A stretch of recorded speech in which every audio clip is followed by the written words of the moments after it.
Greetings, I'm Devane and welcome back to Let's Play Avernum. Right now we are outside the steamy tunnel. I'm going to check to make sure we got Let's Play 11. I think so. Don't really want to. Well, there's one way to find out. So yeah, we'll just do Let's Play 12. I'm just having a mental blank, but it's easy. It's better to be safe than sorry, really, isn't it?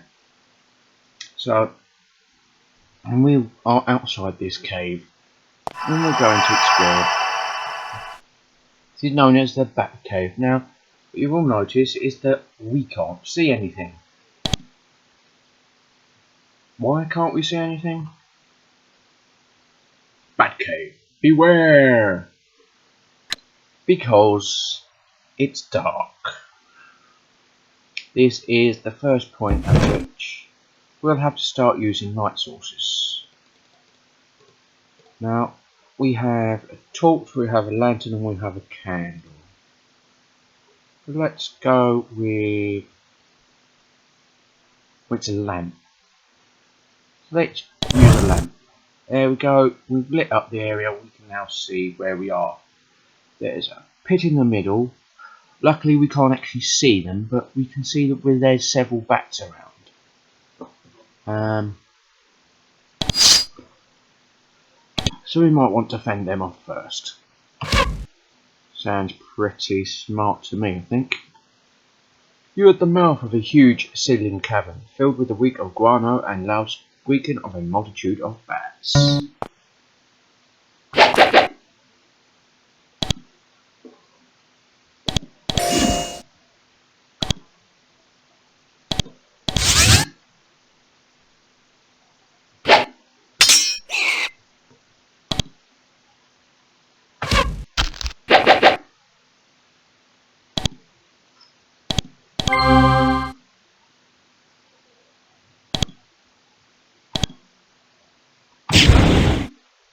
Bit overkill to use firebolt on a bat, but hey.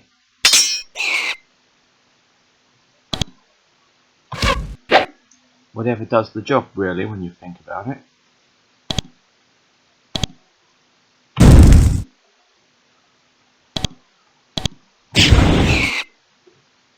So we've pretty much defeated these bats. We will enter the combat and pick up some of the arrows that we lost.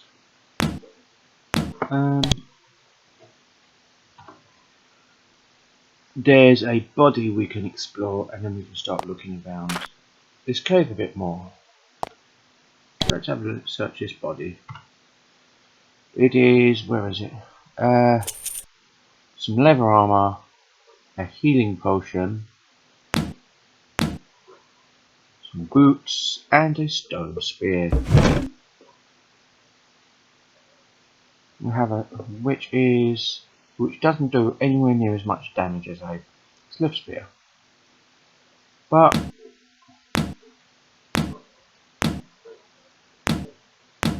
it's a better loot for us, so we will take it. We can always drop it later when we find some more stuff that we want to carry. Now, what I like to do is, for the completeness, is explore backwards so we can fill up the map.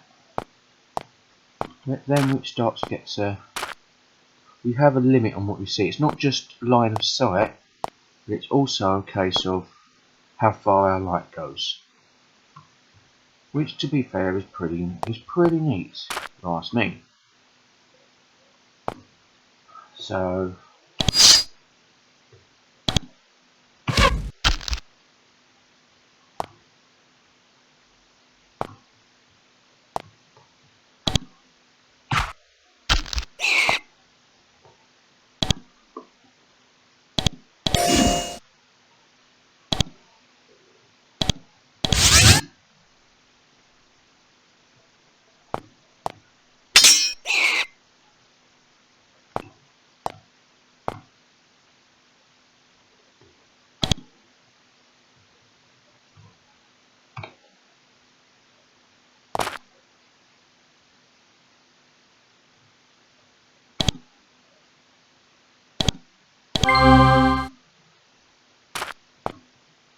like the other combat, don't really want to cast start summoning people, because they can wander off, which is somewhat annoying. I mean, they're generally good at being able to find hazards, but they tend to wander around a bit, and quite frankly, the last thing you need is them wandering into an area and winding up people. Bearing in mind, they have to be able to see, so if you cast and they end up behind you, then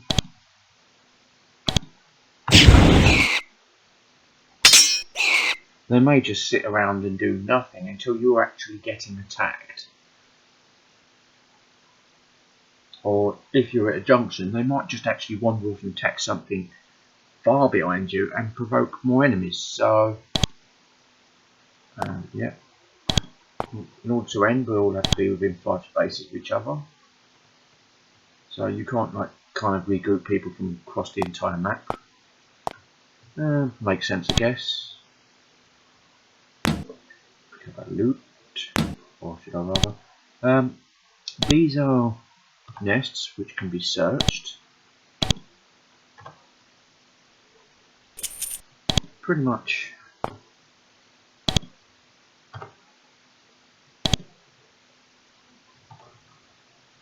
what we're looking for is generally to explore the map before moving into another area, really.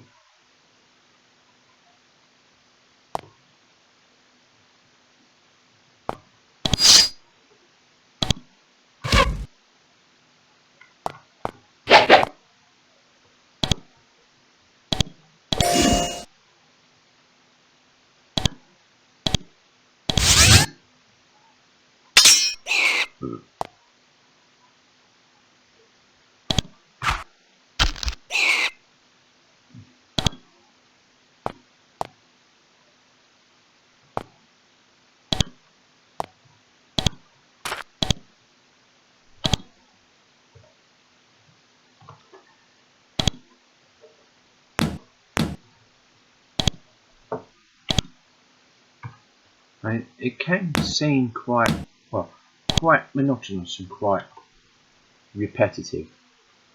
But then a lot of these games they're not quite as grindy as say some of the JRPGs, but it will still be enough that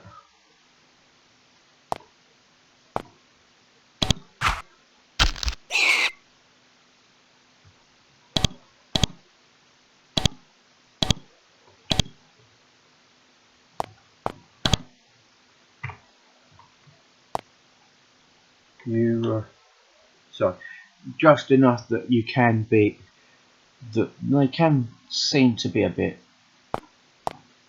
repetitive, for want of a better term, especially when it comes to the random combats. I'm not actually that good of a Let's Player, unfortunately, because I am dyslexic, and with me, whereas most dyslexics you usually think about people who can't read, can't write, or have difficulties with it,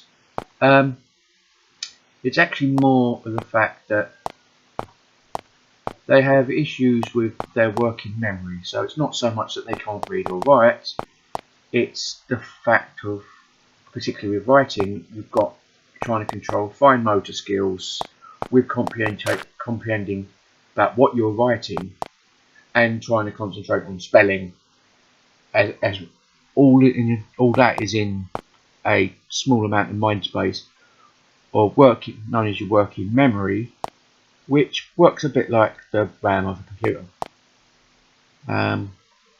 Means I'm not really good at multitasking, and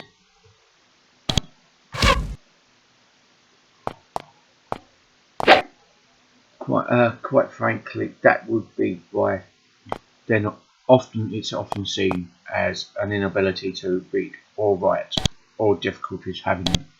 Whereas, in fact, for me, I'm actually quite intelligent, and I've learnt to compensate. But it just means that where I have the issues, I just work slow. So I don't actually plan scripts for this, because if I was trying to read from scripts, I'd be too busy focusing on that than probably playing the game, to be honest. Or, as you can tell when I lose track of what I'm saying when in the middle of doing stuff, I would often forget to I quite often forget to commentate, which can be quite funny, but it does, if it leaves too many awkward silences or too much mangling words, then it can be annoying. But a big part of it is because I am compensated dyslexic, I literally got round that. I am really slow, not very good at multitasking, and as long as you can bear with that, that's fine. I mean, in this case, I am good enough at this game that I will, and various other games, that I will drop out only for a short periods of time. But you will see me do a lot of and ahhing as I'm trying to recollect my thoughts on what I'm supposed to be doing, because I'm essentially reminding myself that I need to. Ooh, amber. We will have that. Trying to remind myself that I must actually commentate, and therefore I'm not only reminding myself to commentate, but thinking about things to commentate about, especially when, for example, here, the fighting itself can be quite repetitive. I mean, we've already got a good strategy for dealing with many creatures, so there's not really much to say. You can only talk about it a few times before it starts getting boring. I mean, for example, for pretty much every combat so far, and I've not really had any reason to change it, you've seen me tank up Philip, our warrior, with shielding, which improves the defense, followed by, in the next turn, battle rage, which increases their ability to hit. Mycroft will use haste, and will then normally start going with bolts of fire to try and kill people.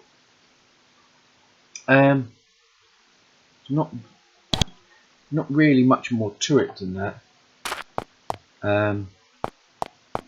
Plus there's a bit of wandering around and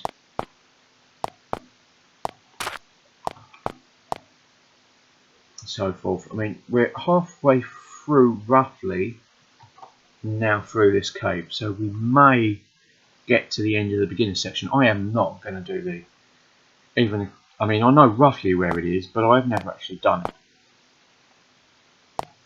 And I tend to play that if I don't see it, then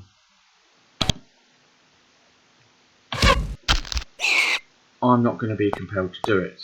If you remember from a couple of videos ago, a secret door shows up on the map, but not actually on the game screen, so you are literally walking through walls. So, but it doesn't always show up. I think it has a lot to do with maybe intelligence or something on whether it shows on your map, because you've detected the door. So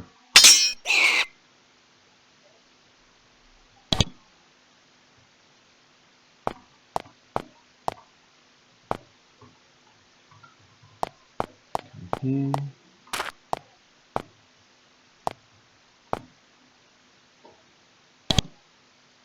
C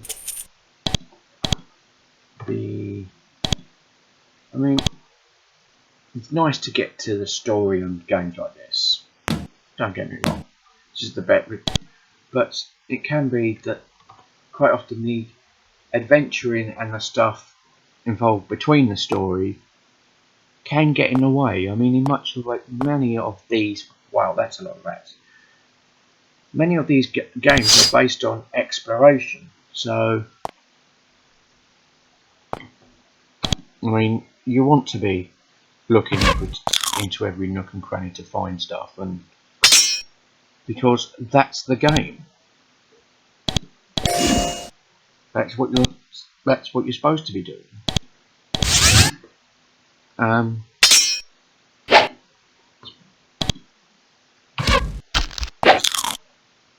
Can be a bit tedious, but I mean, it's part of the fun knowing that it's mostly you're pre-programmed, especially in these old games, because it wouldn't be until the likes of Diablo where you would start getting Diablo and Daggerfall and a couple of others, where you'd start getting actually random dungeons. Normally, if the game itself was involved a lot of randomness in setting up the world, then what you would find was that the graphics and stuff were kind of lacking. But I mean, that's not exactly a bad thing. I mean, if that's what the game's about. And some of the early role-playing games are classics in their own right. And a lot of what I'm let's playing is because I want to let's play it. Whether or not, if I can get it working, I'm not too worried about making it look good or whether it's enjoyable to watch per se, because I watch a lot of other let's plays, and for loads of times when I'm not actually playing, and I quite enjoy just watching people play, even if it is somewhat repetitive, because it's a good way of learning strategies with the game, and you get a sense for not only the different ways of playing a game, plus the sort of styles and possibilities that altogether are what I think let's playing should be all about. This is why I am doing Avernum for example. I'm doing Avernum, the original, because even though I know the remake is out and is a better game in terms of engine, the original Avernum is still a classic, and I enjoy playing it. Plus, I haven't actually seen it done as a let's play, which kind of opens up a niche, because basically, as we all know, the first part of developing any sort of let's play channel is building up your viewership. Once you get people to know you're out there, then they might like what you do, and they might and then you can convince them to start thinking about whether or not they should start subscribing if they like the games you're doing. So it works for me. I mean, a lot of the people I think that I let's play have been going for years upon years upon years, and I've only just started. It can be annoying. It does seem like I might have been late to catch the boat, but to be honest, it's something to do, and Well, I could spend more time moaning and talking about my circumstances because I have a lot of free time anyway, so I tend to do things like volunteering and bits like that because I'm not really suited to work, and so I may or may not go into that in more detail. I mean, it's not a big issue, but it does give there are both disadvantages and advantages to that situation. So, and for me, I'm just trying to find ways that I can use my skills to give it. Oh, Azala's out. Okay.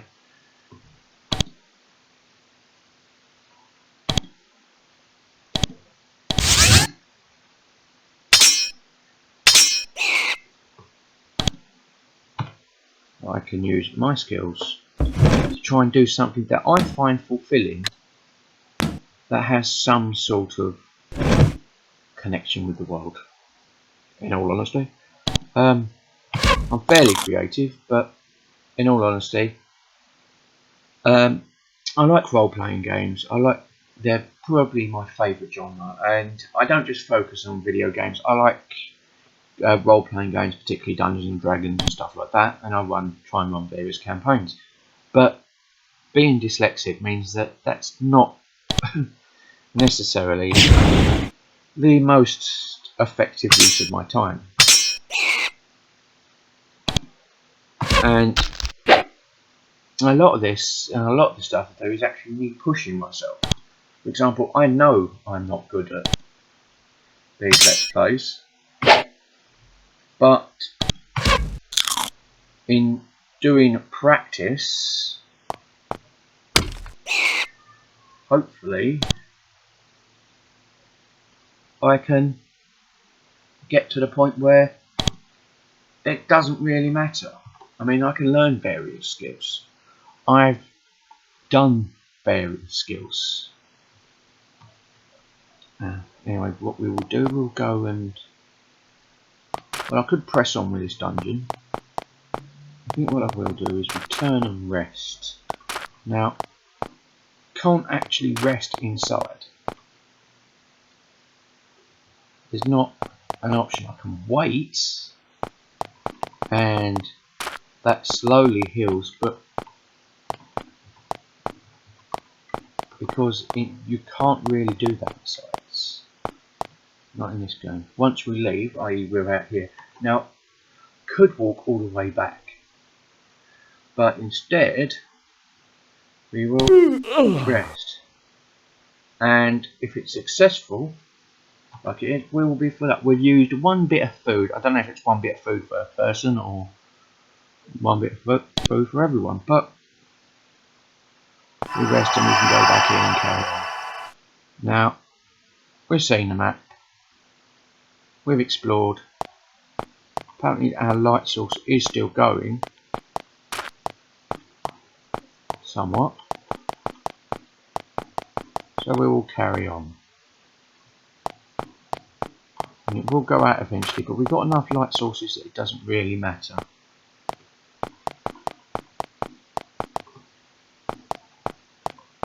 We've got, okay, let's have a look in here. We've got some gold coins. This is what I find interesting. You've got gold coins, silver coins and copper coins, but the actual different coins don't really matter.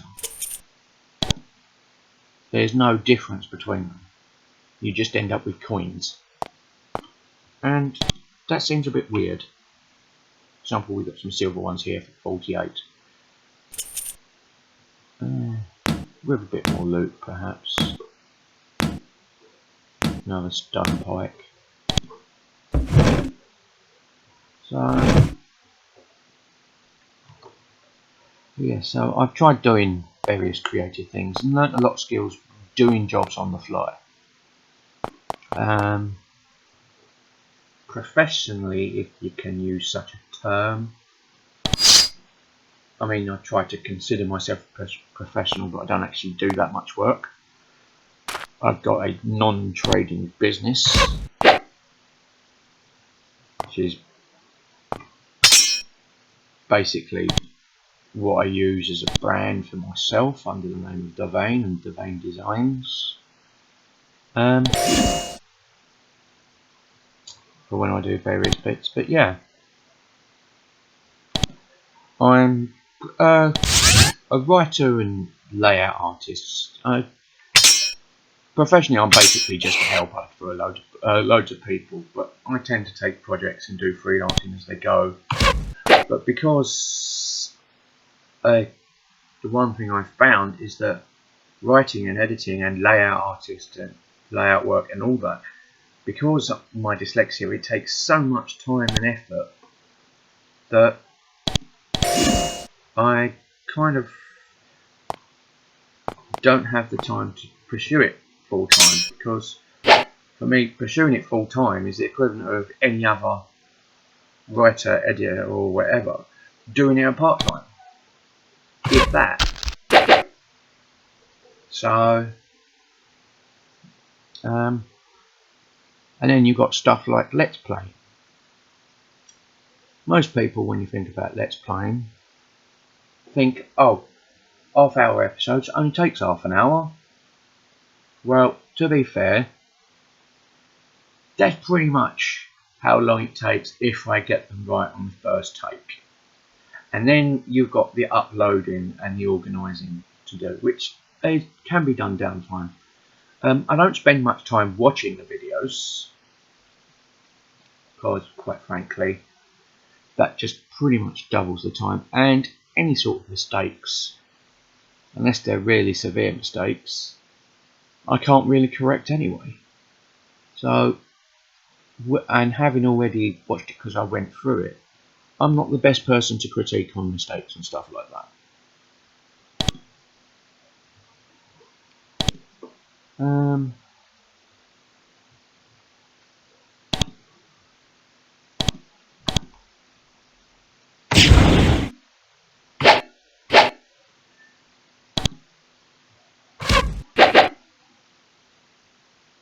But I know there's people who do this, do Let's Playing full time. They take the effort to add intros and outros and put graphics in and edit and cut, and it's like, well, yeah, I probably could do all that with the practice. But first I'd need a reason to do it, and secondly, it would take so much time that it would actually eat into the ability to do actual Let's Plays. I mean, if it's something that you want, then yeah. You know, then I might consider putting the effort into it, if that makes sense. But for now, I don't think it's a priority, because the bit that I want to do is to show off the actual playing of the games.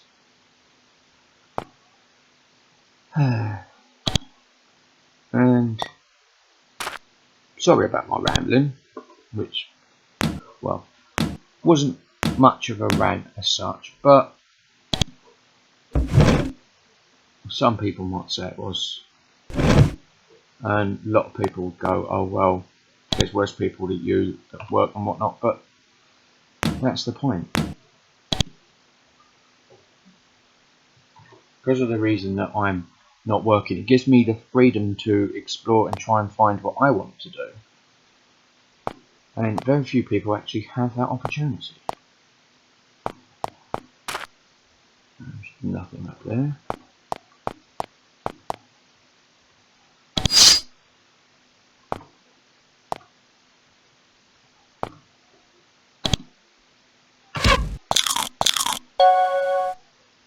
Oh. Ouch. Apparently they're rats. Rats of disease. First off, we'll do that later.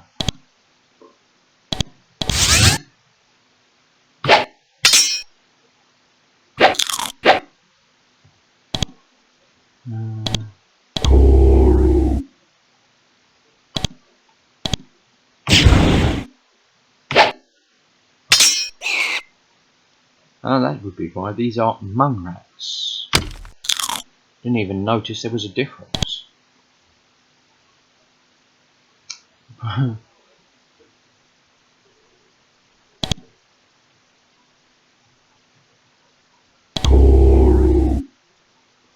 Mostly because I was busy talking.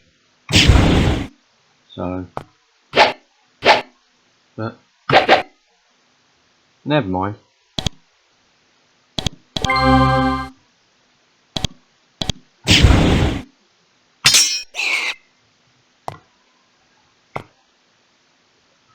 Okay. Now, end the turn. See,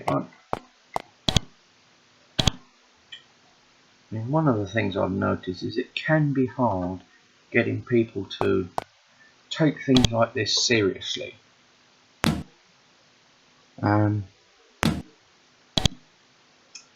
Get it to consider that it's just a hobby, which for many people it is, and even for me it is.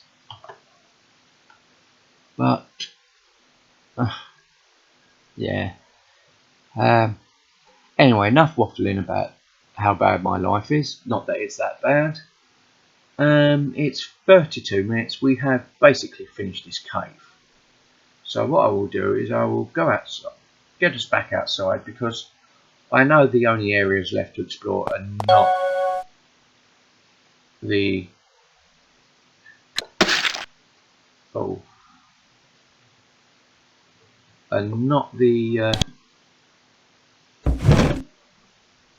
let's see. Let me do that. Let me go. Just leave the dungeon. Stand outside. Yeah, enough of the rant. It's a little bit about me. I mean, if you got any topics or you ask any questions about me, then that's fine. Let me know in the comments and I'll happily respond to them. But for now I will stand outside, because having done that we can head back to town. I don't know. Well, we're nearly at the next level. So that was just a slight excursion to build stuff up. We could probably head to back to town, pick up what we want, and then head towards the Goblin Caves. But that will be in the next episode of Avernum. And as always, if you like what you see, and especially what you hear, despite my shortcomings, then please feel free to like, subscribe, share and comment as you feel free. And until next time, this is